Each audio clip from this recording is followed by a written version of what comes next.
और अगर एक बार उसका आपके ऊपर यकीन हो गया कि ये शख्स झूठ नहीं बोलता, ये तथ्यों पे बात करता है, तो फिर लोग मोरवी में भी सुनने आते हैं और सुरेंद्रनगर में भी सुनने आते हैं। इसलिए मेरी बातचीत से किसी को बहुत अच्छा लगेगा ऐसा मुझे महसूस होता नहीं है। कई करोड़ लोग हैं जो मेरी बात से नाराज हैं, और मेरी कोशिश है कि वो परमानेंट नाराज रहें मुझसे, मुझे कोई दिक्कत नहीं है।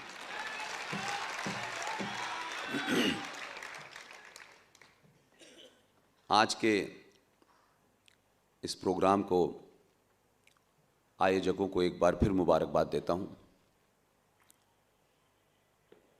और अभी विश्वास भाई ने शायद गुजराती में मुझसे ये कहा कि मैं गुजराती में बोल रहा हूं, आपको कोई एतराज़ तो नहीं है? ज़रा इस बात को दोबारा बोलिएगा। विश्वास भाई सुरेंद्रनगर में पुष्पेन से ये कह रहे हैं कि मैं गुजराती में बोल रहा हूं, आपको एतराज़ तो नहीं है? मुझे दिल्ली में रहना है भाई। क्या चाहते हैं? कमाल के लोग भाई। पूरी दुनिया को एतराज़ नहीं है तो मुझे क्या एतराज़ होगा भाई?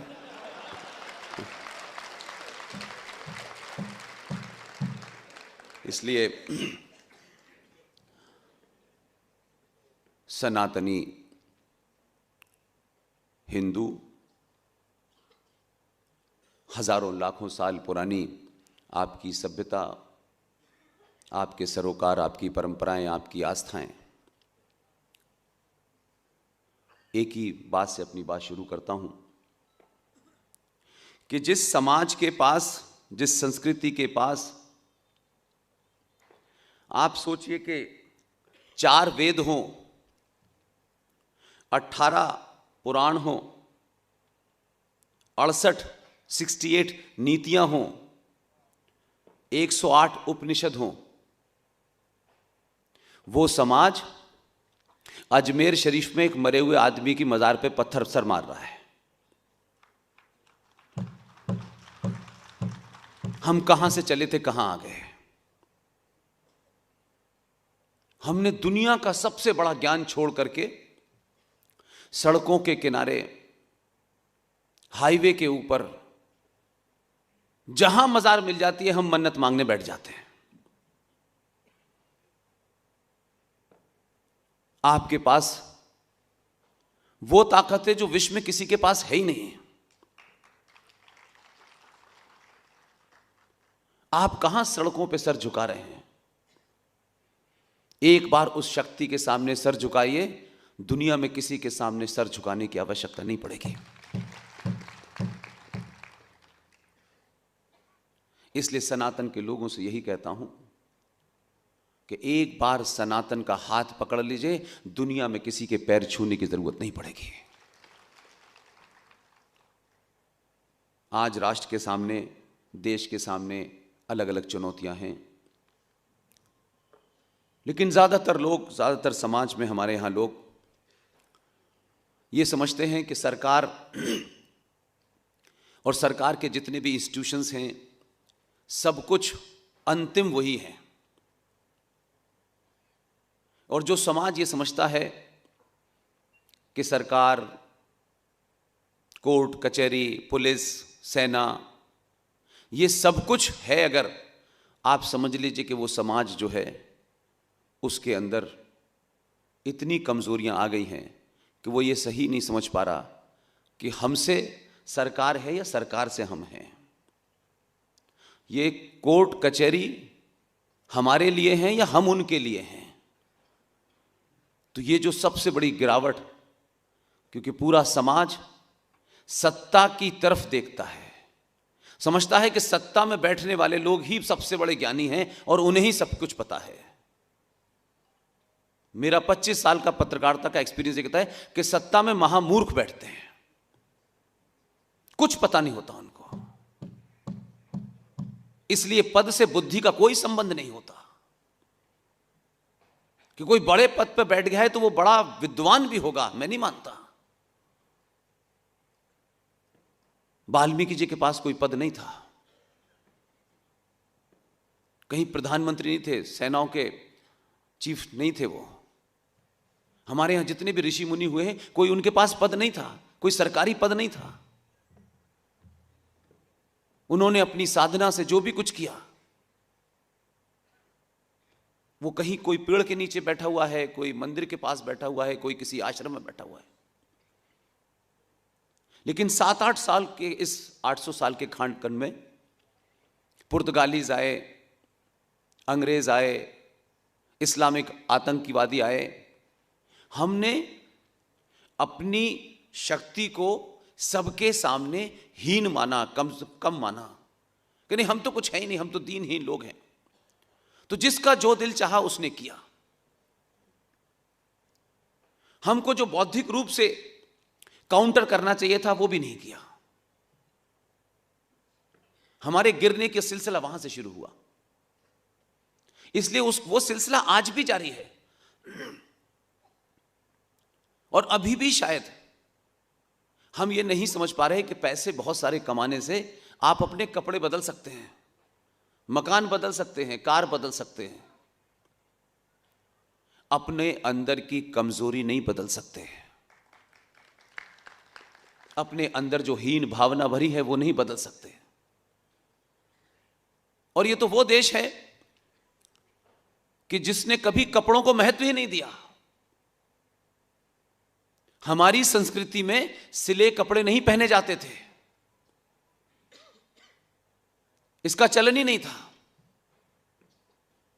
लेकिन हमने सोचा कि कपड़े पहनना, टाई लगाना, पैंट लगाना, अंग्रेजी बोलना, यही ज्ञान की अंतिम कसौटी है। इसलिए जो आया, हमने ये सोच के कि ये हमसे सुपीरियर है, इसलिए उसकी सत्ता को हमने मान लिया। और चलिए मानता हूं कि 1947 से पहले बहुत कुछ होता रहा, ठीक है, उस विषय पर नहीं जाना चाहता। लेकिन 1947 के बाद भी जो सत्ता का हस्तांतरण हुआ, उन लोगों ने भी आपको, पहली क्लास के बच्चे को, केजी के बच्चे को, उसकी किताब में जेंटलमैन की परिभाषा लिखी। जेंटलमैन कौन है?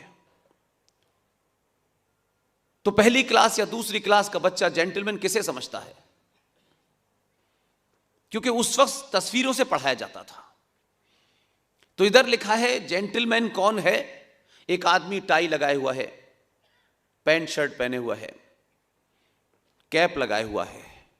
अब उस 5-6 साल के बच्चे के मन में एक चित्र बना कि जेंटलमैन जो शब्द है उसकी परिभाषा यह है कि जो कोट पहनता है, जो टाई लगाता है, जो पैंट पहनता है, वही सब है, वही जेंटलमैन है। अब वो 5वीं क्लास से ये पढ़ रहा है। अब उस बच्चे को अपना पिता, जो खेत में खड़ा हुआ है, जिसके पैर कीचड़ में सने हुए हैं, जिसके कंधे पे हल रखा हुआ है, वो एक धोती पहने हुआ है, वो जीवन भर उसको जेंटलमैन मानने को तैयार ही नहीं है। तो जितने भी बड़े राष्ट्र हुए हैं, जितनी भी सभ्यताएं आई हैं, उन सभ्यताओं ने अपने जीतने का पहला मंत्र बिना हथियारों के वो यही किया कि जो आपकी अपनी पहचान है, जो आपके संस्कार हैं, सरोकार हैं, आस्थाएं हैं, परंपराएं हैं, उनको धीरे धीरे हीन बताना, इंफीरियर बताना, और आपके मन मस्तिष्क में धीरे धीरे अपनी ही उन आस्थाओं, परंपराओं, सभ्यता के प्रति एक कॉम्प्लेक्स पैदा करना। और यह काम बहुत स्लो धीरे धीरे हुआ हमारे देश में। और आज स्थिति यह है,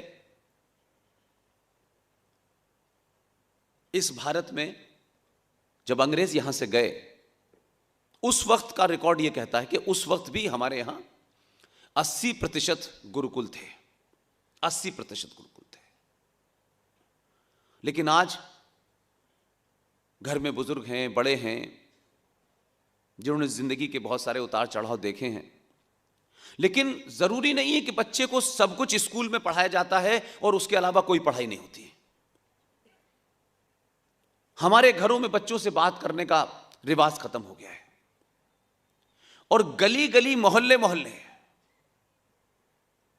शर्म आती मुझे कभी कभी, सरस्वती कॉन्वेंट स्कूल, अब हमारे यहां लोगों को यह पता नहीं है कि गवर्नमेंट है क्या चीज, यह शब्द कहां से आया, किन हालातों में आया और हमारा इससे क्या संबंध है, नहीं पता। इसलिए धड़ल्ले से स्कूल भी खुल रहे हैं, बच्चा सरस्वती भी देख रहा है और गवर्नमेंट भी समझ में नहीं आ रहा उसकी। इस शब्द की उत्पत्ति कहां से हुई, कैसे हुई, इसके पीछे का भाव क्या है, यह उसको पता नहीं है। तो जब ट्रांसफर ऑफ पावर हुआ, जो बताया जाता है और झूठ बोला जाता है कि 1947 को भारत आजाद हुआ था 15 अगस्त, भारत की किसी लाइब्रेरी में, लोकसभा की किसी लाइब्रेरी में, किसी आर्काइव में, ब्रिटेन की लाइब्रेरी में, वहां की पार्लियामेंट में, कहीं पे यह डेट नहीं मिलती कि 15 अगस्त 1947 को भारत आजाद हुआ। हमारे यहां तो लिख के पढ़ाया जाता है 15 अगस्त 1947 को ट्रांसफर ऑफ पावर हुआ है। तो ट्रांसफर ऑफ पावर में और आजादी मिलने में, दोनों में फर्क होता है। और शब्द की महत्वता देखिए कि आपको यही बताया गया बार बार, आजादी मिली, आपने ली नहीं, आपको आजादी मिल गई, कहीं पड़ी हुई थी, छुपी हुई थी, आपने मिल गई आपको। आजादी मिली और आजादी ली, दोनों में आपके चरित्र का पता चलता है। फिर एक गाना बना, आप सोचिए, हजारों हजारों योद्धाओं, 60,000 की आजाद हिंद फौज के 26,000 जवान मारे गए, उनके वारिसों को यह सोच के क्या लगता होगा, क्योंकि चाटुकारिता की पराकाष्ठा है हमारे यहां। लोगों ने गाने गाने शुरू कर दिए, गाने बन गए। एक गाना बहुत चलता है, अभी भी चलता है। इसलिए मैं कह रहा हूं कि आपको कोई नई बात नहीं कहनी है, जो शब्दों के अनर्थ किए हैं उसको दुरुस्त कर लीजिए, सब ठीक हो जाएगा। एक गाना चलता है, दे दी हमें आजादी बिना खड़क बिना ताल, ये जिसने लिखा है उसको 50 जूते मारने चाहिए। और पूछे कि क्यों मार रहे हो, कहना नहीं ये नहीं बताएंगे, तुम्हें पिटना चाहिए तुम्हें। लेकिन ये चल रहा है, हमने कुछ किया नहीं, हम ढोलक बजा रहे थे और अंग्रेजों ने हमें आजादी दे दी, और ये चल रहा है। और एक आदमी ने दे दी, बाकी सब तो जने कहां काम कर रहे थे। तो जब हम भावुकता में, इमोशंस में अपने जीवन में भी कोई निर्णय लेंगे तो गलत होगा, और राष्ट्रों के जीवन में गलत निर्णय लेंगे तो पूरा राष्ट्र बर्बाद हो जाएगा। इन तमाम छोटी छोटी चीजों के ऊपर कभी ध्यान नहीं जाता हमारा, क्योंकि हम बड़ी बड़ी बातें करके उन छोटी चीजों को छुपा जाते हैं, जिससे आपकी समस्या ठीक हो सकती है। फिर हमारे यहां एक झूठ और बोला गया, धड़ल्ले से बोला गया, कहा गया सारे धर्म बराबर हैं। अब इसमें मैं तो जिस पाठशाला में पढ़ा हूं वहां तो आपको पता है, वहां तो अजान दी मैंने, नमाज पढ़ाई मैंने, कुरान पढ़ा। मुझे खुद इस बात का अभी भी समझ में नहीं आता कि जब मैं दिल्ली आया था कोई 88-89 में, तो मैं ये शब्द सुनता था तो मुझे थोड़ी देर के लिए बड़ा अजीब सा लगता था, लेकिन ये चल रहा है। अब जब सवाल पूछता हूं लोगों से, तो बड़े बड़े ज्ञानी जो सुबह से शाम ज्ञान बांटते हैं, संसद में, संसद के बाहर, भाई मैंने कहा ये धर्म सारे बराबर हैं, इसका मतलब क्या है? हमारी संस्कृति में, हमारी सभ्यता में, हमारे सरोकारों में धर्म अंग्रेजी के शब्द रिलीजन का ट्रांसलेशन नहीं है। अंग्रेजी में रिलीजन कहते हैं, उर्दू में मजहब कहते हैं, उसका अगर कोई ट्रांसलेशन होगा तो पंथ होगा, धर्म नहीं हो सकता। धर्म हमारे यहां ड्यूटी को कहते हैं, अपने दायित्व को कहते हैं। एक मां का क्या दायित्व है, एक पिता का क्या दायित्व है, राजा का क्या धर्म होगा, राजा का प्रजा के प्रति क्या धर्म होना चाहिए, आर्मी चीफ का अपने सैनिकों के प्रति क्या धर्म होना चाहिए, एक भाई का क्या होना चाहिए। हर एक की ड्यूटी अलग अलग तय है। लेकिन हमने रिलीजन शब्द का ट्रांसलेशन हिंदी में धर्म कर लिया और फिर सारे धर्म बराबर हैं इसका ढोल बजाया। इसलिए रिलीजन क्या है और धर्म क्या है, दो अलग अलग चीजें हैं, दूर दूर तक उनका कोई लेना देना नहीं है, लेकिन हमने अपनी राजनीतिक स्वार्थों के लिए उसे मिला दिया और उसका व्याख्यान किया। अब धर्म को मजहब से मिलाएं अगर, तो दुनिया में जितने भी मजहब हैं उन मजहब में उसकी कोई किताब है, चाहे 1400 साल पहले आया हो, चाहे 2000 साल पहले आया हो, वो किताब किसी ने लिखी है, उस मजहब का कोई प्रॉफिट है, उस मजहब का कोई रहनुमा है, वो पैदा भी हुआ है, वो उसकी मरने की भी डेट है। कोई ऐसा मजहब है जिसकी किताब ना हो? हर मजहब की किताब है और हर मजहब का कोई ना कोई पैगंबर है, उसका कोई प्रॉफिट है, चाहे 2000 साल पुराना हो, चाहे 1400 साल पुराना हो। मैं आप सबसे सवाल पूछता हूं, सनातन धर्म का कौन प्रॉफिट है? सनातन कब पैदा हुआ? उसकी कोई डेट है? और प्रकृति का नियम है, जो पैदा हुआ है उसकी मृत्यु निश्चित है।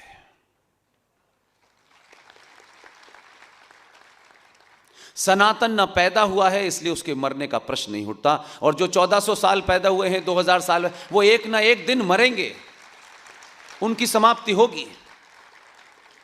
इसलिए बातचीत में गधे और घोड़ों की तुलना एक साथ मत कीजिए।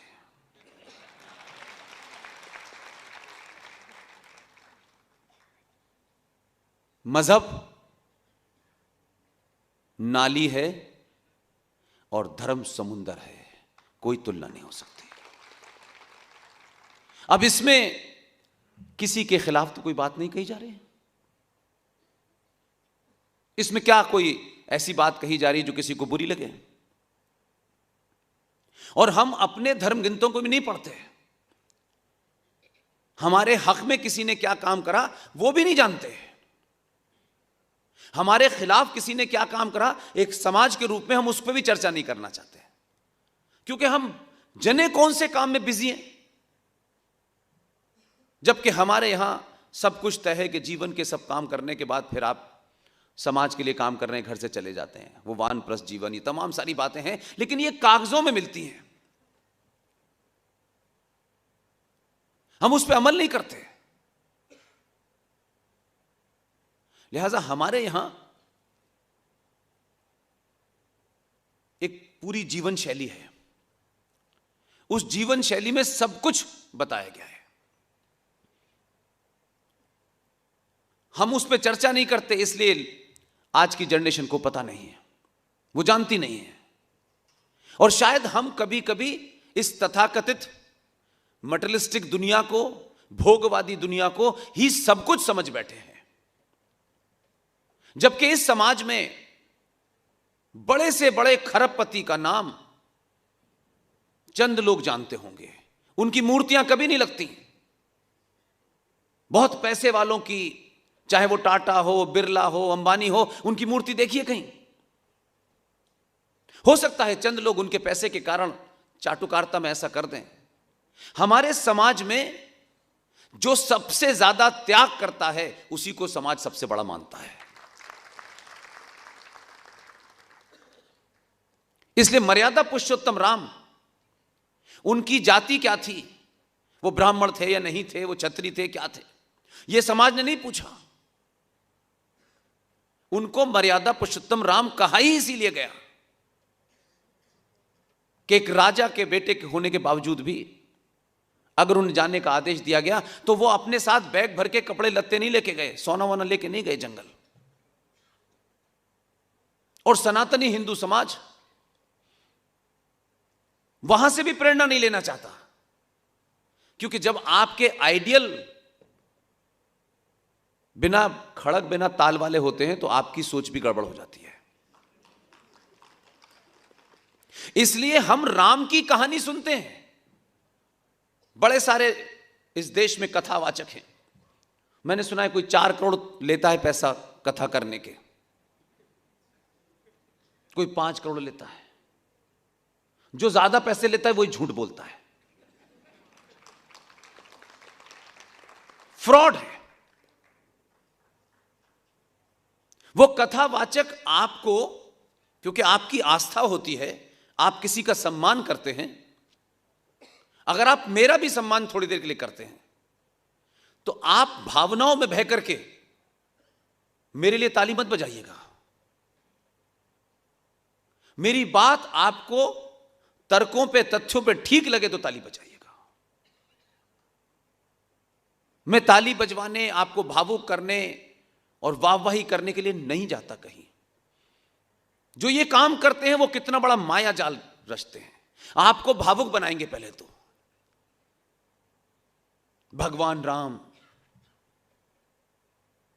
और उनके बोलने की अदा, हाई पिच, लो पिच, अंदाज, ऐसा लगेगा भगवान राम को जब जंगल जाना था तो ये वहां बैठे देख रहे थे।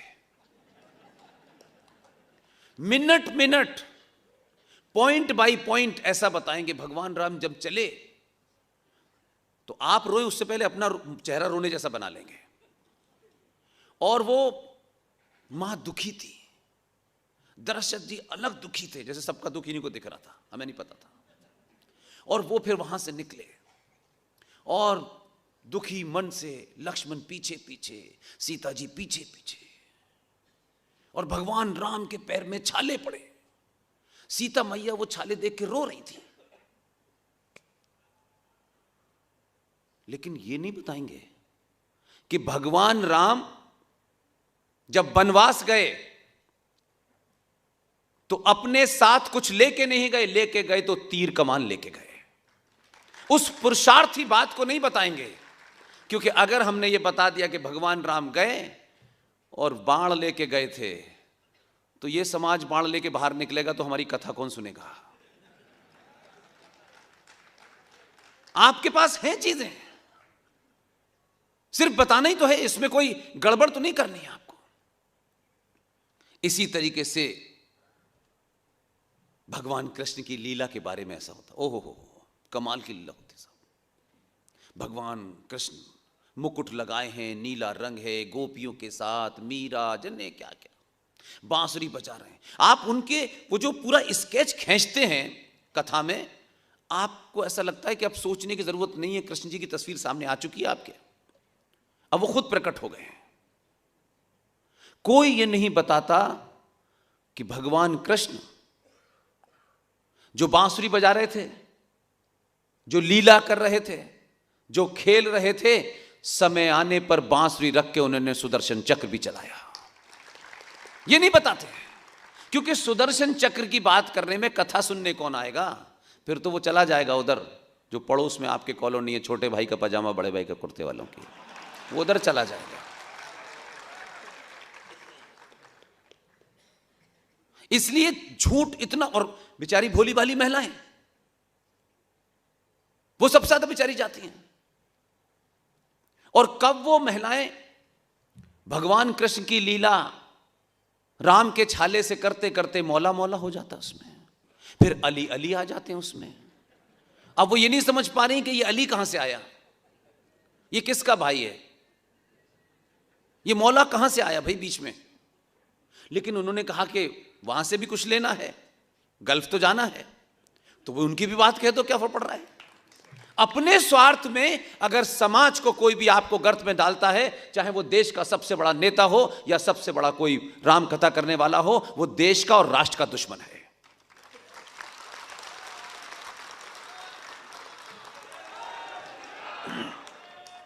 इसलिए इस किस्म की बातें करने की हमारे समाज में आदत पड़ गई है। मुझे खुशी है कि आप इतनी बड़ी तादाद में अपना सब कुछ छोड़ करके इस किस्म के प्रोग्रामों को सुनने लगे हैं।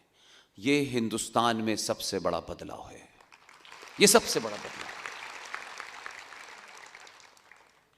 और शायद आज सनातनी हिंदू समाज सच सुनने के लिए कहीं भी जाने के लिए तैयार है। इसलिए अगर 10-15 लोग पूरे देश में सत्ताओं से, संगठनों से, पार्टियों से दूर रह करके राष्ट्र के मामले में कुछ बात कर रहे हैं, तो आज अभी कल जब मैं मोरवी में था, उसी समय जनरल जीडी बख्शी कहीं और भाषण दे रहे थे, कर्नल आर एस सिंह साहब कहीं और बैठे थे, सुशील पंडित कहीं और बैठे थे, अंकुर शर्मा कहीं और थे, ललित अंबरदार कहीं और थे, और वो किसी का लेना देना नहीं है कि कौन मंच पे नेता बैठा है, किस पार्टी का बैठा है। उनका ना, अगर मंच पे बैठे हुए पार्टी का नेता बैठा हुआ है और उस पार्टी के बारे में भी कहना है तो हम पे कोई फर्क नहीं पड़ता, क्योंकि हमें उनसे पद नहीं लेना, एमएलए की टिकट नहीं लेनी हमको, उनके पार्टी ऑफिस में नहीं जाना हमको। भाई, जिनको जाना है वो जाएं। इसलिए मेरे लिए पूरे बातचीत के मूल में सिर्फ राष्ट्र है।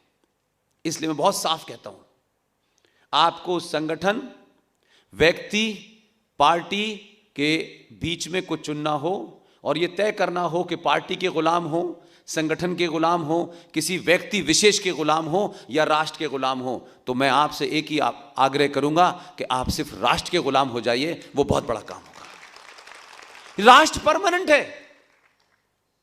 देश टूटता रहता है।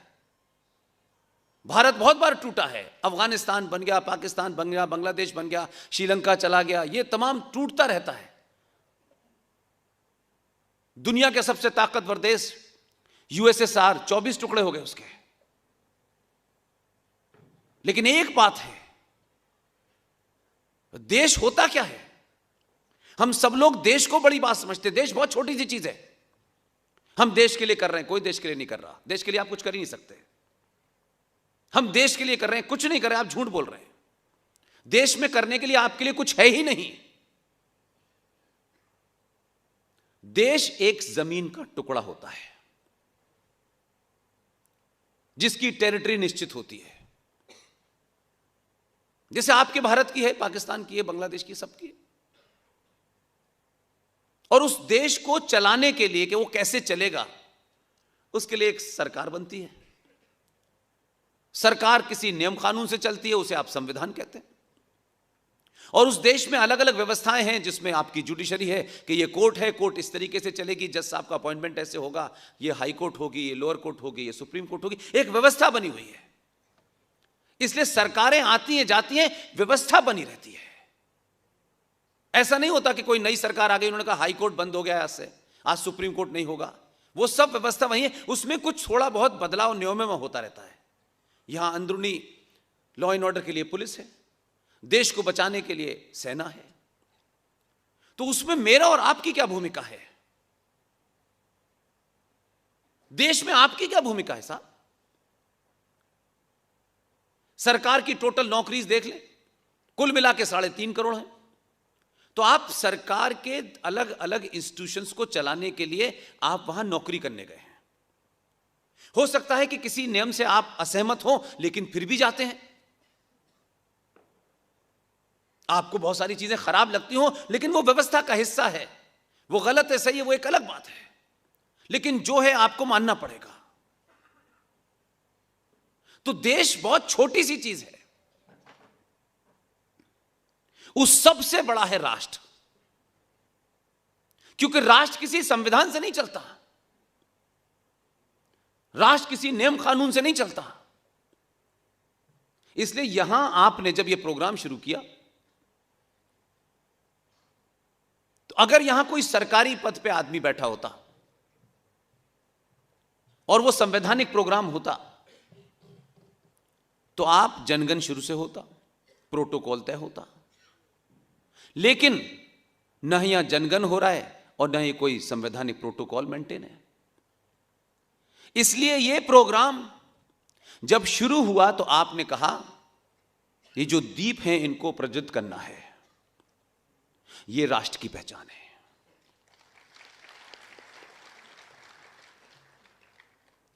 इसलिए राष्ट्र न कभी टूटा है, न कभी टूट सकता है। राष्ट्र आस्थाओं से, परंपराओं से, सरोकारों से, मान्यताओं से चलता है। राष्ट्र को चलाने का काम समाज का होता है। और समाज जब थोड़ा लालची हो जाता है, जब लालची होता है तो कायर हो जाता है, और कायर होता है तो डरने लगता है, और जब डरने लगता है तो सत्ता अपने आप को एक्सपेंड करती है और आपके सरोकारों में, आपकी परंपराओं में, आपकी आस्थाओं में दखल देना शुरू करती है। एक कायर और डरपोक समाज अपने राष्ट्र की परंपराओं में सत्ता का दखल इसलिए बर्दाश्त करता है कि पूरे राष्ट्र की मानसिकता यह है कि हम सरकार से लड़ नहीं सकते, सरकार से बोल नहीं सकते, लिहाजा हम अपनी नाराजगी भी प्रकट ये सोच के करते हैं कि हमारी नाराजगी से ऐसा ना हो कि सत्ता से हमें कोई सुख मिलने वाला हो, वो ना मिले। ये एक कायर समाज की निशानी है। आप सत्ता में हैं नहीं हैं, यह महत्व नहीं है। इसलिए सत्ता में होंगे तब आपका समाज मजबूत होगा, यह सबसे बड़ी भूल है। अगर समाज सामूहिक रूप से शक्तिशाली है और वह जानता है कि उसकी शक्ति कहां है, उसे किसी से कोई डायरेक्शन नहीं लेना। जब जब और जिस जिस दुनिया में समाज शक्तिशाली होता है, ताकतवर होता है, अपनी आस्थाओं, अपनी परोपकारों और अपने परंपराओं के प्रति उसका एक कमिटमेंट होता है। पूरी दुनिया में इतिहास उठा के देख लीजिए, आज भी देख लीजिए। गलत और सही की बात में छोड़ दीजिए। किसी की परंपरा गलत है, मैं उस पर नहीं जाना चाहता। किसी की आस्थाएं गलत हैं, मैं उस पर नहीं जाना चाहता। किसी की किताब में क्या लिखा है, मैं उस पर नहीं जाना चाहता। लेकिन जो समाज अपनी उस आस्थाओं के प्रति सही में आस्थावान होता है, उसका कमिटमेंट होता है, यकीन मानिए जिस समाज में अपनी सामूहिक शक्ति से अपने सरोकारों के प्रति कोई कमिटमेंट होता है, अपनी संस्कृति के प्रति कोई कमिटमेंट होता है, सत्ता उसकी चौखट पर 24 घंटे नाक रगड़ती है और पूछती है कि मुझे क्या करना है। उसको मालूम है कि इस समाज के एक छोटे से हिस्से को ही मुझे चुन के भेजना है, कोई और दूसरा नहीं चुनेगा। इसी समाज में से 10, 12, 15 करोड़ जो वोटर हैं वही चुनेगा। लिहाजा इतने बड़े समाज को मैं नाराज नहीं कर सकता। तो आपने अपनी सामूहिक शक्ति को इतना छीण कर लिया है, इतना कमजोर कर लिया है कि एक समाज के रूप में आप एक नहीं हैं। आपकी आस्थाएं, मंदिर में तो जाते हैं आप, होली दिवाली तो मनाते हैं आप, लेकिन समाज के अंदर आप सनातनी हिंदू नहीं हैं। आप पहले पटेल हैं, फिर ब्राह्मण हैं, फिर ठाकुर हैं, फिर बनिया हैं, फिर यादव हैं, फिर दलित हैं, ये सब कुछ हैं, सनातनी हिंदू नहीं दिखते आप। इसलिए आपकी सामूहिक शक्ति को जो हजारों साल पहले से थी, धीरे धीरे बाहर के लोगों ने तोड़ा, फिर आपके लोगों ने तोड़ा, और यह सिलसिला तोड़ते तोड़ते वहां पहुंच गया कि अब तक मैं यह सुनता था कि ये दलित हैं, अब उन्हें लगा कि अब क्या कहें, उनका ये महादलित है, ये पिछड़े हैं, ये महापिछड़े हैं। और ये सारे एक्सपेरिमेंट इस देश के 90 करोड़ हिंदुओं के ऊपर ही हुए, क्योंकि सबसे ज्यादा लालच हम ही को है।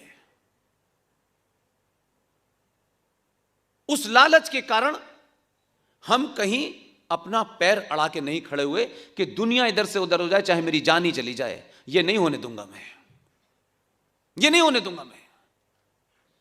अगर इस देश में 4-5 मिसालें भी ऐसी होती तो आज हमारा यह हश्र न होता कि हम दुनिया में पहले ऐसे राष्ट्र हैं। 90 करोड़ की पॉपुलेशन है आपकी। मोरवी में मैंने सुना है 4000 करोड़ का सालाना टैक्स देता है मोरवी, अकेला एक छोटा सा शहर। आप जीएसटी भी देते हैं, इनकम टैक्स भी देते हैं, कानून को भी मानते हैं, इस संविधान से असहमत होते हुए भी उसे मानते हैं, और सरकार से भीख मांग रहे हैं आप। 50 बार ऐसे मांगते हैं जैसे हम दीनहीन लोग हैं, हमें कोई हमारी झोली में कोई डाल दे। 90 करोड़ पॉपुलेशन का देश, एक सोच का देश, वो 90 करोड़ पॉपुलेशन सरकार से बार बार एक मांग कर रही है, और ये मांग करते वक्त ना उनको अपने प्रति कोई हीन भावना होती है, ना अपने ऊपर शर्म आती है, ना हंसी आती है। मुझे शर्म भी आती है और हंसी भी आती है। 90 करोड़ लोग पूरी दुनिया में पहली बार मैंने देखा कि सरकार से कह रहे हैं हमें समान नागरिक अधिकार चाहिए। यह कहां सुना है आपने?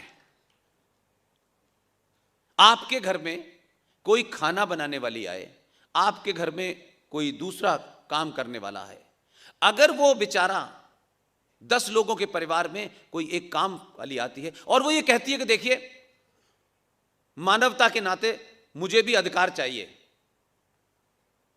मुझे भी आप चीजें बराबर की दीजिए, तो समझ में आता है कि जो कम होता है वो बराबर के अधिकार की बात करता है। लेकिन यहां तो मेजॉरिटी कह रही है कि हमें समान नागरिक अधिकार चाहिए, यानी उसको मालूम है कि जो माइनॉरिटी में है उसके पास अधिकार ज्यादा है और आप पे कम है।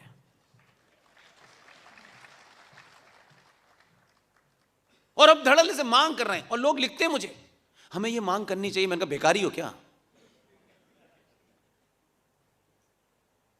इतने दीनहीन हो चुके हम, और एक नहीं, हम ये सिलसिला जारी है, क्योंकि हमारे नेता चुनावी मोड में रहते हैं, सोते जागते हैं, और नेता का चुनावी मोड में रहना आवश्यक है, क्योंकि उसका वो नियम है। हर खेल के नियम होते हैं, हॉकी का अलग होता है, क्रिकेट का अलग होता है, फुटबॉल का अलग होता है, लोकतंत्र के नियम अलग हैं। वो बेचारा अगर अपनी जीत हार के बारे में नहीं सोचेगा तो क्या सोचेगा वो? लेकिन कितने नेता होंगे? 1 लाख, 2 लाख, 10 लाख, 5 लाख, 1 करोड़, 2 करोड़, 5 करोड़, तो 95 करोड़ जनता क्या कर रही है? इसलिए हम आपको सही बात न पता चले, इसलिए दाएं बाएं इधर उधर की बड़ी बड़ी बातें करते रहो, और आप कभी अपने आप को, अपनी शक्ति को पहचान ही ना पाए कि हमारी शक्ति क्या है, जिसके कारण आज आपके सामने एक चुनौती है। और मुझे सच बता रहा हूं, मैं सार्वजनिक मंच से कह रहा हूं, जब जब सुनता हूं तो इतना दुख होता है मुझे। 25 साल की पत्रकारिता के कैरियर में मैं सोचता था कि ऐसा भी होता होगा। मैंने तो आज तक कोई मांग ऐसी नहीं सुनी है कि इस देश में जो सबसे कम हो वो कोई मांग कर रहा हो ऐसी। 90% मांगे मेजॉरिटी समाज ही कर रहा है, और यही सरकार बनाता है, यही सरकार को चलाता भी है। अभी हाल के दिनों में हमारे एक साथी हैं, युवा हैं, उनका नाम है विष्णु शंकर जैन, सुप्रीम कोर्ट के एडवोकेट हैं। वो मुझसे किसी मसले पे बात करने आए। मैंने उनसे कहा भाई ये मुझे समझ नहीं आ रहा कि 2011 का सेंसस वो ये बताता है कि भारत में जो 30 राज्य हैं, 30 राज्य हैं, और हम सब लोग सुबह से लेकर शाम तक, खासतौर से राष्ट्रवादी ज्यादा, भारत माता की जय, और ये कहने के बाद समझते बस हो गया, भारत माता ठीक हो गई, बस ठीक, सारी कमी दूर हो गई, भारत माता की जय। इस भारत माता की जब हम जय करते हैं तो पॉलिटिकल डायलॉग, रिटोरिक्स तो हो सकती है, लेकिन भारत माता है कहां ये बताओ मुझे पहले। किसे आप भारत माता मानते हैं? कहां है भारत माता, मुझे बताइए। आप अपने घर पे बैठ करके भारत माता की एक तस्वीर बना लेते हैं और उसे रखते हैं और भारत माता कहते हैं। कहां है भारत माता? और मान लूं कि उसमें से पाकिस्तान बन गया, बांग्लादेश बन गया, तो जो भी है उसमें भी भारत माता कहां है? किस भारत माता की जय आप कर रहे हैं? कहां, किस किस क्या क्या आपका उसका कंसेप्ट क्या है? अगर ये नारा आप लगा रहे हैं तो कहना क्या चाहते हैं आप? या तो यथार्थ पता नहीं है आपको, या उसे छुपाना चाहते हैं आप, या किसी पार्टी या संगठन के एजेंट बन के आप इसको चिल्लाते हैं। नारे जोश भरते हैं, लेकिन गलत नारे आपके अंदर एक ऐसी चीज भर देते हैं आपको पता ही नहीं चलता कि हम नारे लगा क्यों रहे हैं। इसलिए वो जो लोग बैठे हैं ना बड़े बड़े, वो भी कहते हैं लगाए रहो। और संबित पात्रा भी टीवी पे भारत माता की जय करने लगता है। 2011 का सेंसस अभी इस बार का 10 साल के बाद 21 में आएगा। मैं नहीं जानता, सरकारों की अपनी मजबूरियां होती हैं, इसलिए सरकारों पर टिप्पणी नहीं करता मैं।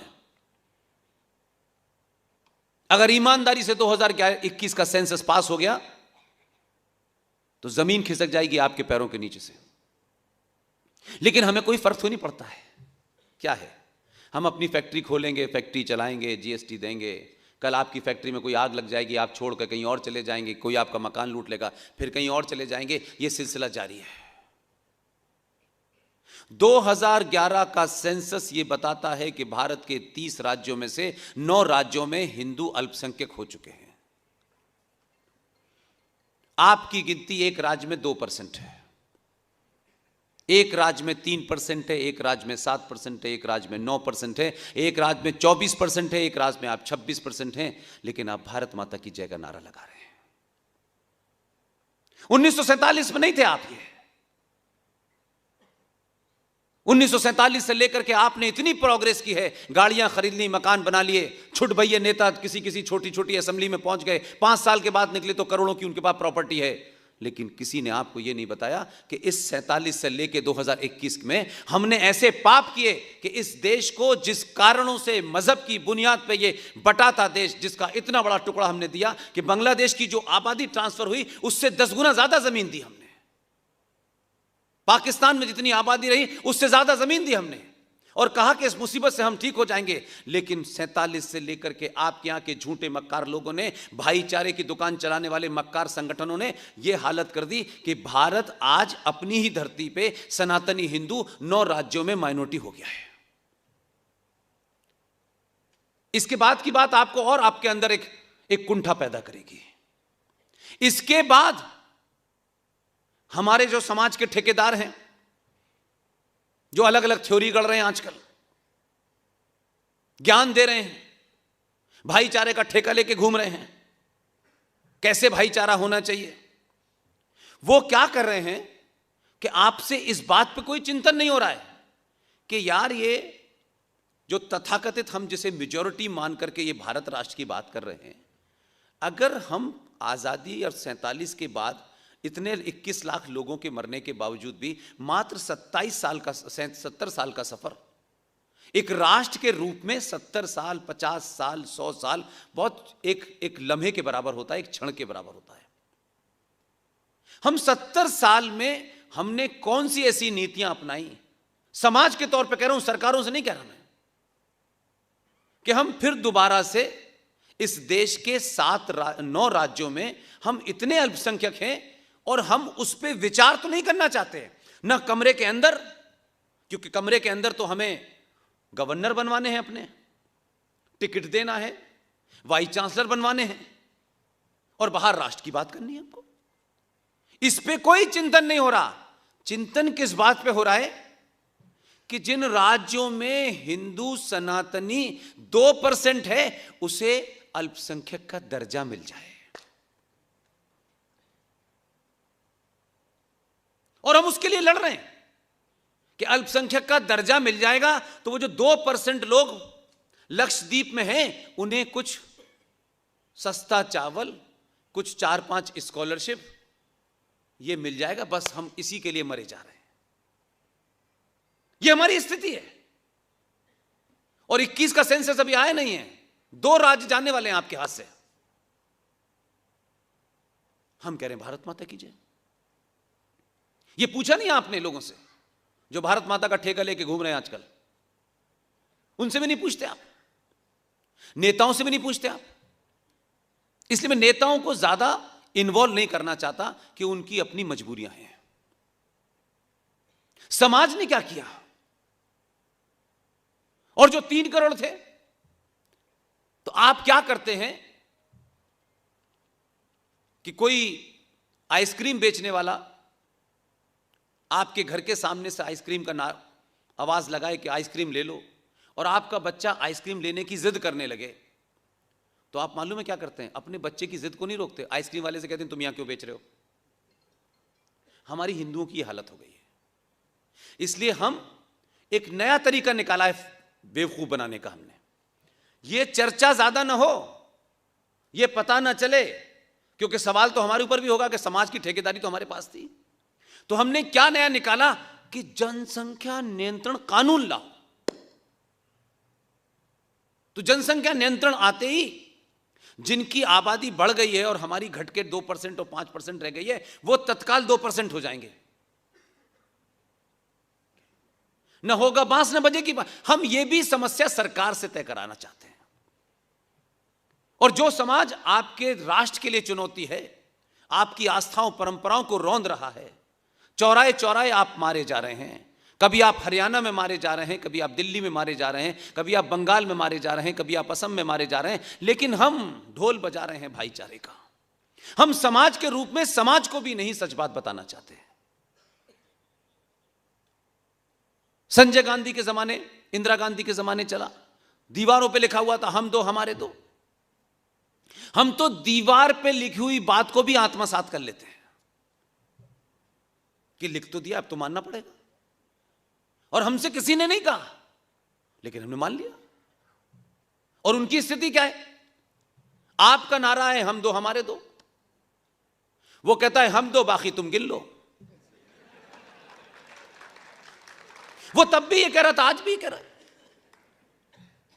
आपके लिए चिंता है, दो बेटे होंगे, कहां पढ़ाई करेंगे, कैसे जाएंगे, उनकी फीस कैसे आएगी। इसलिए आप और हमारा समाज टोटल मार्कशीट ओरिएंटेड हो गया है। हमारे बेटे के नंबर कितने आए? 90%, 100%। अच्छा, बाहर के फॉर्म भर दिया, फला यूनिवर्सिटी का भर दिया, किसी को सीईओ बनना है, किसी को डिजाइनर बनना है, बन रहे लोग। दुनिया में कोई राष्ट्र, जो राष्ट्र मार्कशीट ओरिएंटेड हो जाता है, मार्कशीट आपको अच्छी नौकरी दिला सकती है, मार्कशीट राष्ट्र नहीं बचा सकती है।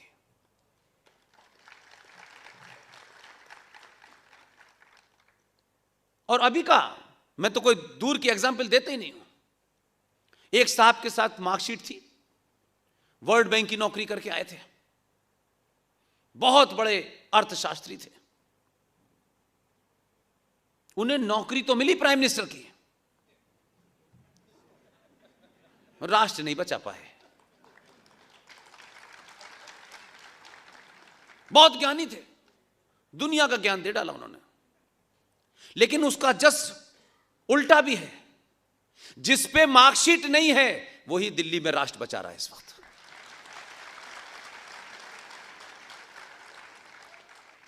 सिंपल बात है, इसमें कहीं कोई कंफ्यूजन नहीं है। मैं किसी व्यक्ति विशेष की तारीफ सिर्फ इसलिए नहीं करता हूं कि मुझे कोई लेना देना। मैं ये कहता हूं कि अगर वो थोड़ा सा भी अच्छा काम कर रहा है तो खुल के तारीफ तो करिए आप उसकी। वो किस जाति का है, कहां से आया है, मेरे लिए मतलब नहीं है। इस राष्ट्र को बचाने के लिए इतने बुरे और संकट के दौर में अगर कोई डॉट बराबर भी, बिंदु बराबर भी, नुक्ता बराबर भी काम कर रहा है तो वो समय नहीं है कि उस पर सवाल करना शुरू करें, ये क्यों नहीं किया, इसे अभी तक नहीं किया। आपको लेटे लेटे सिर्फ यही कहना है क्या? ये जल्दी करो। अपने घर में तो काम जल्दी करा नहीं आपने, वो राष्ट्र में जल्दी कर दे सुबह से लेकर शाम तक। हमको ये पता भी नहीं है कि एक काम करने के पीछे कितना बड़ा होमवर्क करना पड़ता है। और फिर आप ऐसा पटेल खड़ा कर देते हैं जो सरदार पटेल की बेइज्जती कर रहा है, यहां चारों तरफ पोस्टर पे लगा लगा के। तो आपके यहां तो अंदर भी लोग हैं, बाहर भी लोग हैं। हम तो अपने ही लोग आदमियों को कमजोर करने में लगे और उससे उम्मीद भी करते हैं सब कुछ कर दे, और हमें उन संकटों का पता भी नहीं है। हम उसकी एबीसीडी भी नहीं जानते कि देश चलता कैसे है, आर्ट ऑफ गवर्नेंस क्या चीज होती है। हमें हर उस चीज से मतलब है जिससे हमें फायदा होना। चावल महंगा कर दिया है, पेट्रोल 100 रुपए क्यों कर दिया, लेकिन कोविड में 80 करोड़ लोगों को फ्री खाना चाहिए, वो पाकिस्तान देगा आपको। बिजली फ्री चाहिए। 70 साल में आपने एक ऐसा समाज बनाया है जो सिर्फ उन्हें फ्री चाहिए क्योंकि वो फ्री में आए हैं।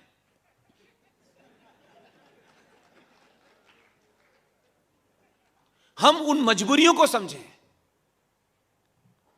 जो आदमी दिल्ली में है वो कोई ऐसे समय में नहीं आया कि जब पूरे देश के अंदर लोगों को अपने ड्यूटी और अपने कर्तव्यों का बोध था। हमारा काम हो जाना चाहिए, रेड लाइट हम क्रॉस कर लें, बाकी लोग रुके, हमें क्या फर्क पड़ता है, हमारी जिम्मेदारी नहीं है कुछ भी। तो जो हम कर सकते हैं वो भी नहीं करना चाहते, जिसमें कोई खर्चा नहीं होता। जब आप सारे इतने सारे लोग जब ताली बजाते हैं तो आप समझते हैं क्या करते हैं? मेरे अंदर करोड़ों करोड़ों पावर का करंट बढ़ा देते हैं।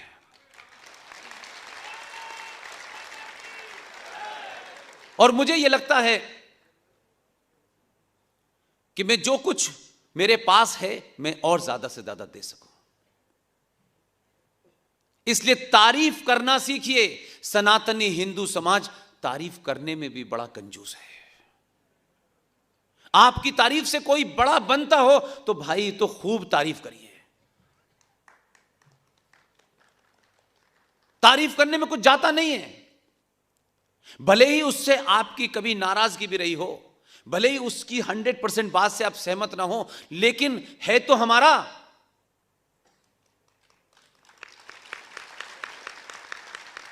लेकिन दूसरे की तारीफ हम करेंगे, यह बीमारी हमें, क्योंकि हमें यह बताना है कि दुनिया में हम बहुत ज्यादा न्यूट्रल लोग हैं। यह बीमारी हमें कि हम अपने शत्रु से हर बात का अनुमोदन चाहते हैं, कि जब तक शत्रु उसको अनुमोदित न कर दे तब तक तो हम बड़े कहलाएंगे ही नहीं। इसलिए इरफान भाई नाराज ना हो जाएं तो तिलक नहीं लगाएंगे।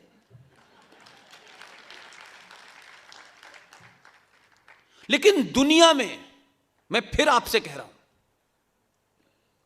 सरकार बहुत छोटी सी चीज है, एक डॉट बराबर नहीं। सत्ता वत्ता बहुत छोटी चीज है। जिस समाज को अपनी शक्ति का बोध हो जाए, सरकार उसके सामने नाक रगड़ती है, सुबह शाम रगड़ती है। और आपको मैं वो एहसास कराने आया हूं। ऐसा नहीं है कि आपको एहसास नहीं है। सरकारें में बैठने वाला बदला है, स्पीकर की कुर्सी का रंग नहीं बदला है। लोकसभा के अंदर सीधे हाथ पे उल्टे हाथ से कोई नियम नहीं बनाए, सरकार अभी भी सीधे हाथ पे बैठती है। एक छोटा सा परिवर्तन हुआ है, और परिवर्तन यह हुआ है कि जिस आदमी को आपने भेजा 15 साल की ट्रेनिंग देके,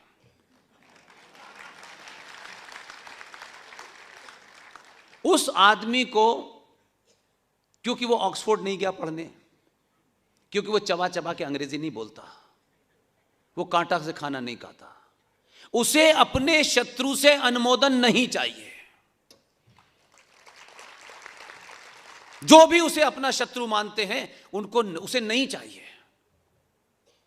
ये दुनिया में आपकी ताकत का, आपके आत्मसम्मान का पहला सीढ़ी होती है, पहली सीढ़ी। इसलिए जब उसने कहा कि नहीं, आपको मेरा दिल जीतना है, मैं आपका दिल विल नहीं जीतने आया, तो शत्रु से अनुमोदन की चिंता में वो नहीं है।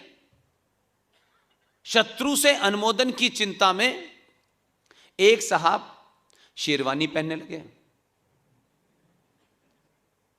गुलाब का फूल लगाने लगे।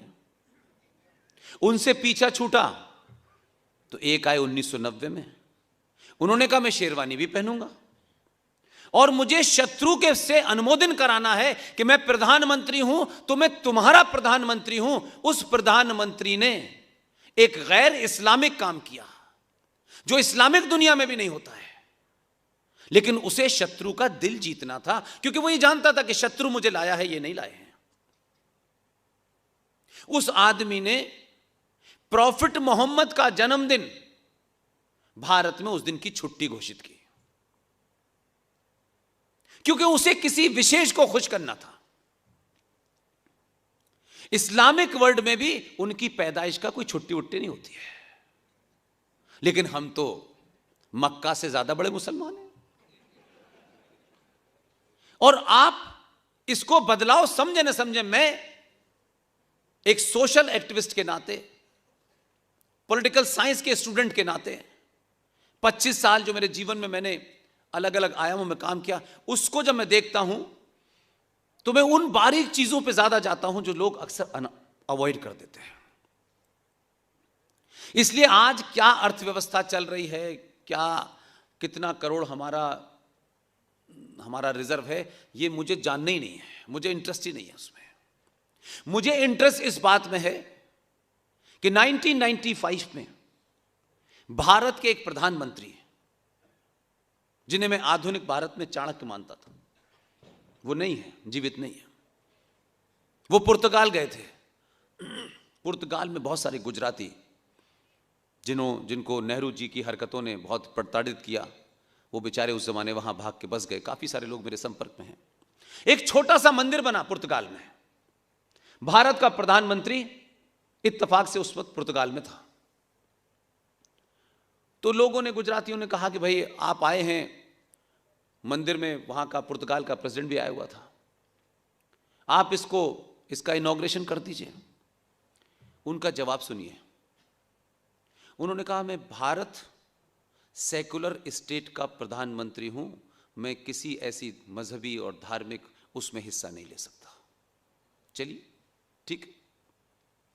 तो एक साहब ने मोहम्मद साहब की छुट्टी की, दूसरे को सेकुलरिज्म में उसने मंदिर का इनॉग्रेशन करने से मना कर दिया। ये तमाम वो हीन भावना से गिरफ्त लोग हैं जिन्हें 90 करोड़ छोटे लगते हैं और 25 करोड़ बड़े लगते हैं। अब कहते हैं लोग बदलाव क्या हुआ? तो जब आप ये उंगलियों पे गिनते हैं, अर्थव्यवस्था यहां थी, यहां पहुंच गई, ये हो गया, सड़क बन गई, हवाई जहाज, सड़क बनती हैं, टूटती हैं, हवाई जहाज चलते हैं, चली जाती हैं। यही एयर इंडिया जिसने शुरू की थी वो सरकार ने ले ली, सरकार ने 68 साल बाद फिर वापस दे दी। ये सिलसिला चलता रहेगा। मेरे लिए बदलाव इस बात का नहीं है कि आज कितने लोग जूते पहनने लगे हैं, कितने लोगों के पास लैपटॉप है, ये महत्वपूर्ण नहीं है। मेरे लिए महत्वपूर्ण है कि इस 10 साल के अंदर भारतीय समाज ने अपने होने का बोध उसे होने लगा है, अपने पूर्वजों का बोध होने लगा है, अपने संस्कृति का बोध होने लगा है, अपने आप पे उसे भरोसा होने लगा है। और यह भरोसा इस बात को जताता है कि अगर आपने, जो 5 साल में एक समय आता है, लोग कभी कभी मैंने सुना है कि जिस दिन वोट देने जाते हैं उस दिन भी अगर कोई नाराजगी हो जाती है सुबह से लेकर शाम तक, टमाटर वाले ने कहा हो कि सब 200 रुपए किलो टमाटर हैं, तो वोट देते वक्त वो 200 रुपए टमाटर का बदला इस बात से निकालते हैं कि इस पार्टी के एमपी को हराना है कि 200 रुपए टमाटर मुझे मिल रहा है, इस बात से बदला निकालते हैं। इसलिए अगर एक सोशल एक्टिविस्ट की तौर से देखें आप, तो भारत में इतना बड़ा बदलाव, अगर इतिहास भी पढ़ें आप और 47 के बाद की स्थिति देखें और 25 साल 5 लोकसभा चुनाव भी देखें, तो मैं समझता हूं कि यह बदलाव शायद अगले 100 साल तक नहीं हो सकता था। यह नहीं हो सकता था। और बदलाव क्या है? कौन गरीब है, कौन अमीर है, कौन करोड़पति है, यह नहीं है।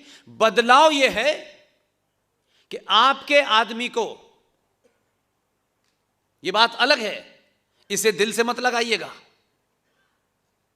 यह आपके लिए नहीं है, यह आपसे नहीं कहता वो, ये बात वो अंतर्राष्ट्रीय बिरादरी से कहता है, वो आपके लिए नहीं कहता। सबका साथ वो आपसे नहीं कह रहा, वो किसी और से कह रहा है, आपसे नहीं कह रहा। आप इसको लेकर सीरियस मत होइए, बिल्कुल मत होइए। उसने बिना लाग लपेट के, मैसेज देखिए, यह हमारे डिस्कोर्स का हिस्सा होना चाहिए। और यह जब होगा जब हम सत्ता और तथाकथित हिंदू संगठनों से हट के बात करेंगे, क्योंकि हम इन चीजों को दिमाग में रख के बात करते हैं। हमारी बात से नाराज हो गए तो टिकट कट जाएगा। भाड़ में गया ऐसा टिकट यार, भाड़ में गई ऐसी लोकसभा की सदस्यता। छोटे छोटे बदलाव को देखिए। शपथ ली, ये तो शपथ आप कहेंगे सभी ने ली होगी। शपथ लेने के बाद पहली बार आप रिकॉर्ड निकाल लीजिए पिछले 70 साल का। आज तो आपके हाथ में मोबाइल है, 70 साल के बाद एक आदमी ने शपथ ली। उसका कन्विक्शन देखिए कि वो ये तय करके यहां से गया था, और उसे बड़े बड़े अखबार के मालिक, देश के तथाकथित बुद्धिजीवी, intellectual, Washington post, New York time, इनमें जो बैठे हुए दलाल हैं, उन्हें उसकी चिंता ही नहीं थी, वो पढ़ता ही नहीं था। ये मुझे मतलब ही नहीं यार। उसने बोली तुम जो तुम्हारा दिल चाहे लिखो यार, तुम तो वैसे भी लिख ही रहे हो दिन से। वो जब भारत का प्रधानमंत्री बना तो उसने, मालूम है पहली देश कहां गया? वो याद करके देखिए 70 सालों में जब जब भारत के प्रधानमंत्री बने होंगे, तो 2 महीने बाद, 3 महीने बाद अंकल सैम के दरबार में वॉशिंगटन पोस्ट में खड़े होंगे पीछे हाथ बांध के। ये आदमी आपको और मुझे, हर उस सनातनी को एक मैसेज दिया। उसने साफ साफ मैसेज दिया। यहां से गया नेपाल की यात्रा करने। महत्व इसका नहीं है, इस पे ताली नहीं बजानी है आपको।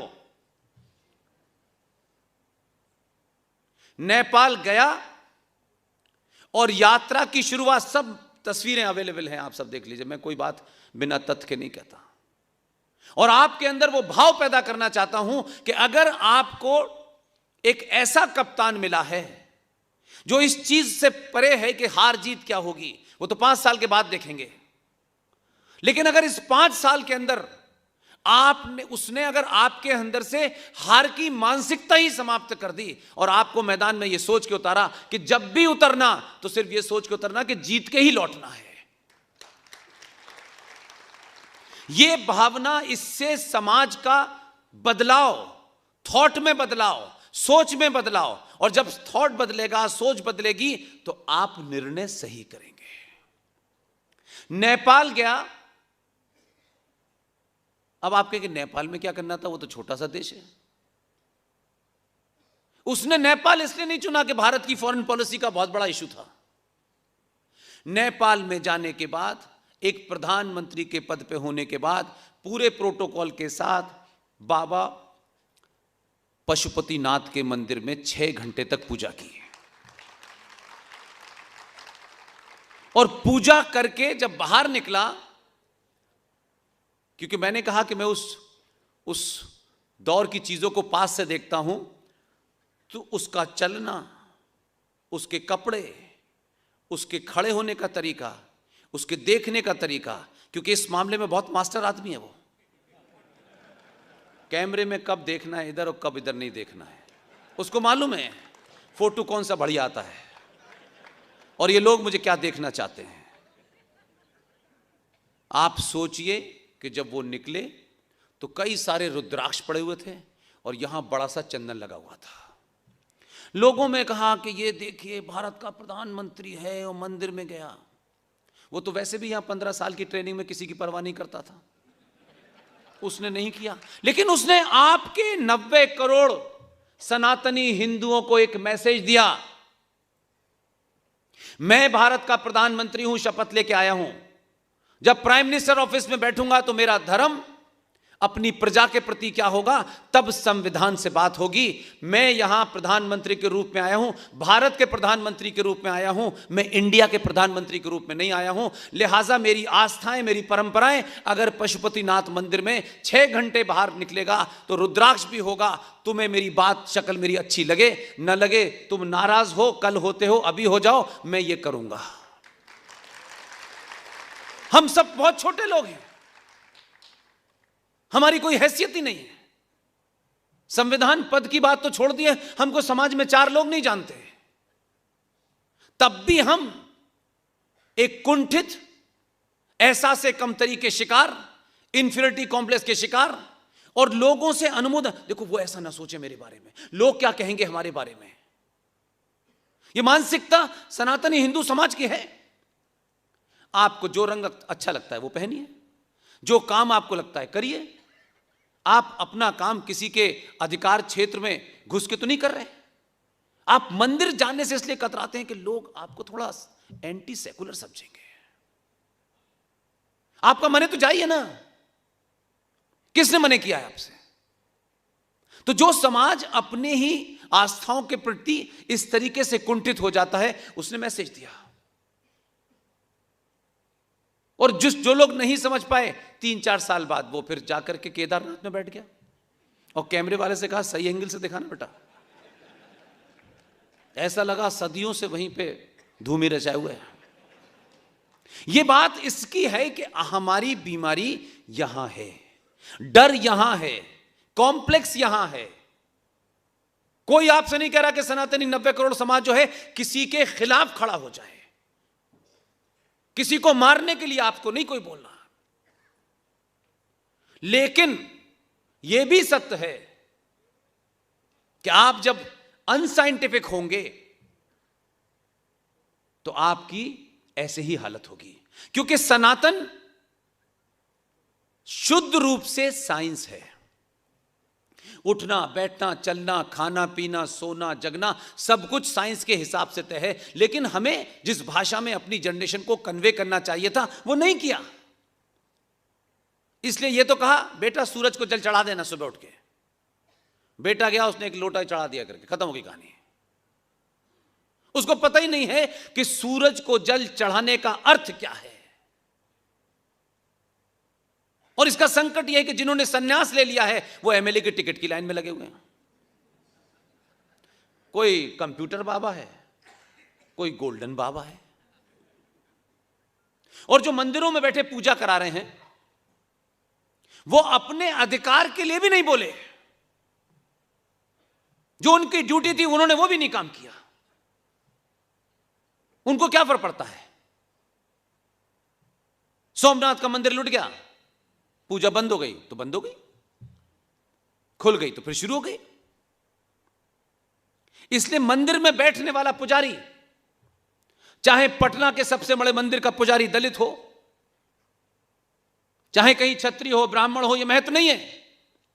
महत्व यह है कि मंदिर जो उस पुजारी की जिम्मेदारी है चलाने की, उसकी साफ सफाई है, पूजा कैसे होगी, किस विधान से होगी, यह उसका जुरिडिक्शन है।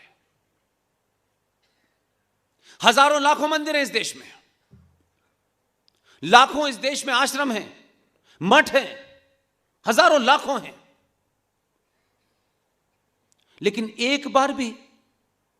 एक बार सड़क पे एक दिन के लिए निकलते तो कि मेरे मंदिर पर भगवान का भक्त अपनी भक्ति से ओतप्रोत आता है, अपनी आस्थाओं के लिए, उसके विश्वास के लिए। वो मंदिर में आकर के 100 रुपए चढ़ा के जाता है अपने भगवान को। पुजारी की क्या जिम्मेदारी है? क्या जिम्मेदारी है पुजारी की? वो कमजोर क्यों है? वो दीनहीन क्यों है भाई? अगर शास्त्रों का ज्ञान दे रहा है तो उसको लड़ने से किसने रोका है? लेकिन 100 रुपए जो आप चढ़ाते हैं मंदिर में, उसमें से 80 रुपए सरकार ले जाती है। उस पुजारी ने एक दिन तय किया कि 10 दिन मंदिर बंद रहेगा। देश भर में करोड़ों पंडित हैं, करोड़ों पुजारी हैं, करोड़ों संत हैं। हम इस देश की एक दिन पूरी देश की दिल्ली जाम कर देंगे कि यह कौन सा नियम है कि जो भक्त अपने पैसे चढ़ाता है भगवान के ऊपर, उसमें से 80% पैसा सरकार ले जाती है और उसमें से सच्चर कमीशन बना करके मुसलमानों को खच्चर बनाती है। यह कौन सा विधान है भाई? आप कहते हैं संविधान में सब बराबर है, तो अगर संविधान में सब बराबर का आर्टिकल 14 दिया हुआ है, 14, अगर वो आर्टिकल है और सब बराबर हैं, तो फिर हमारे साथ ये डिस्क्रिमिनेशन कैसे हो रहा है? आप मजारों से तो नहीं लेते, गुरुद्वारों से तो नहीं लेते, चर्चों से तो नहीं लेते, लेकिन हम नहीं बोलेंगे। इसलिए मैंने कहा यह चुप्पी आपके लालच के कारण है, नहीं लड़ना चाहते आप। वैसे जो अपने भाई से 2 गज जमीन के लिए, 5 गज जमीन के लिए सदियों मुकदमा चलता रहेगा, 5-5 सगे भाइयों में कत्ल हो जाता है। इसलिए कि लार्जर पिक्चर हम देखना नहीं चाहते। हमारे यहां इतने लोग भूखे हैं, इतने लोग बेरोजगार हैं। देश भर के बड़े मंदिरों की कमाई अरबों में है, अरबों में है। उस कमाई का भी अगर हमने मान लें कॉर्पस फंड बनाया होता तो हिंदू समाज का एक बच्चा भी भीख मांगता नजर नहीं आता। हजारों करोड़ों प्रतिभावान बच्चे जो बहुत कुछ कर सकते थे, आर्थिक तंगी के कारण नहीं कुछ कर पा रहे हैं। हम दूसरे के बनाए नैरेटिव, दूसरे के बनाए नारों में फंसे हुए हैं। हम अपनी समस्या को सॉल्व करने के लिए वो काम नहीं करना चाहते जिसमें हमें अपना थोड़ा पुरुषार्थ दिखाना होगा। हम चाहते हैं ये पड़ोसी करे काम, इसलिए भिखारियों की तरीके से सरकार ने देखी हमसे ये कहते हैं और अपने आप को ये संतुष्ट कर लेते हैं कि हमने कह दिया, हमारी जिम्मेदारी पूरी हो गई। सगे भाई से जरा सा झगड़ा हो जाए तो खून की नदियां बहती हैं, कई कई महीनों तक, सालों तक मुकदमे चलते हैं। लेकिन आपसे गिनती में कम, अर्थव्यवस्था में कम, वो समाज की सामूहिक शक्ति के कारण कोई मजार से एक पैसा नहीं ले सकती सरकार। नहीं बनाते कानून, उनको मालूम है कि ये गिनती में कम है लेकिन 100% है। इनकी प्रतिक्रिया 100% होगी। आप 90 करोड़ हैं, आपकी प्रतिक्रिया 1% नहीं होगी। इसलिए आप दीनहीन हैं। टैक्स भरिए, आप कानून पे चलिए आप, और हम अपने आदमी के अंदर उसको क्रिटिसाइज करना, उसके खिलाफ कुछ भी बोलना, इसलिए कि हम ये जानते हैं कि अपने के खिलाफ बोल रहे हैं और ये हमारा है तो हमारा कुछ बिगाड़ नहीं सकता। जिनसे आमना सामना है, जिनको जवाब देना है, बड़े लॉजिकल लोग हैं, बड़े रीजनेबल लोग हैं, बड़ी तथ्यों पे बात करते हैं। तो तथ्यों पे बात करते हैं तो कुरान शरीफ के सूरा नंबर 9 आयत नंबर 5 में कहने से क्यों डरते हैं? बिना पढ़े कुरान शरीफ को आप कहते हैं Islam is a religion of peace. कहां देखी आपने? कहीं मिली पीस आपको? पीस की स्पेलिंग हो सकता है गलत हो, लेकिन मिल नहीं रही। वो चिल्ला चिल्ला के पीस के मतलब बता रहे हैं, लेकिन आप सुनने नहीं चाहते क्योंकि आप डरपोक हैं। आप तथ्यों पे, तर्कों पे बात नहीं कहना चाहते,